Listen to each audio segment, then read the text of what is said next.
Hi, folks. Matt Noyes, 1 Degree Outside Weather Network, 1degreeoutside.com, which is our homepage where you can find all of our videos all the time. This is our insights video. We do a little bit deeper dive. If you want something quick and easy for the next 24 hours, that would be 1 Degree Outside today in Noyes' notes. That, again, is linked on the homepage at 1degreeoutside.com. Here's the setup here as we go through the next few days. We'll start out with right now, storm center coming through the upper Midwest, moving off to the north. So you've got warm sectored, we call it. Basically, you get a sector of warm air out ahead of the storm. You got the counterclockwise flow of air around the area, low pressure, and here's a cold front. That cold front is going to get here to New England later on Thursday, and it will spark storms, and some of them may be strong. But before that ever happens, you're into this mild southwesterly flow of wind that comes in. That has brought some banks of thick fog just offshore. You've had some of that over the Gulf of Maine and near the Maine coast. We've also got it off the south coast. So even though this morning, Wednesday morning, we didn't see that closing in on the shoreline so much, except for in a few spots along the coast of Maine. Notice just offshore that fog is lurking. That is a testament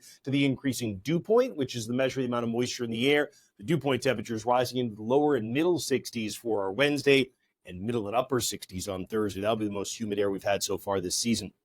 And with this warmth and humidity also comes some pollution in the lower levels of the atmosphere. So an air quality alert out through 11 o'clock this evening from Littleton, New Hampshire, all the way down through the Boston metropolitan area. What does this mean? The air is unhealthy for sensitive groups, for those who have respiratory ailments. You might notice a little bit of the burning in the lungs. Not a real good day to try and exert yourself in that regard.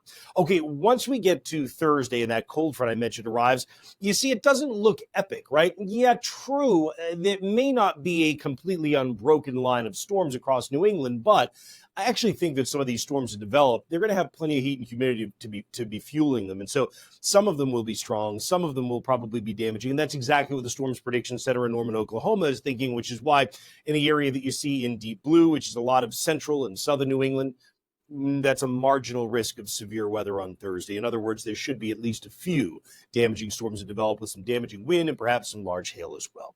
You know, in terms of the Thursday high temperatures, we should be back up at 85 to 90 degrees in a whole bunch of spots. The exceptions, once again, are going to be the south-facing coast. Any place that's got a southwest wind that comes across the water, that, of course, kind of mitigates just how warm it's going to get.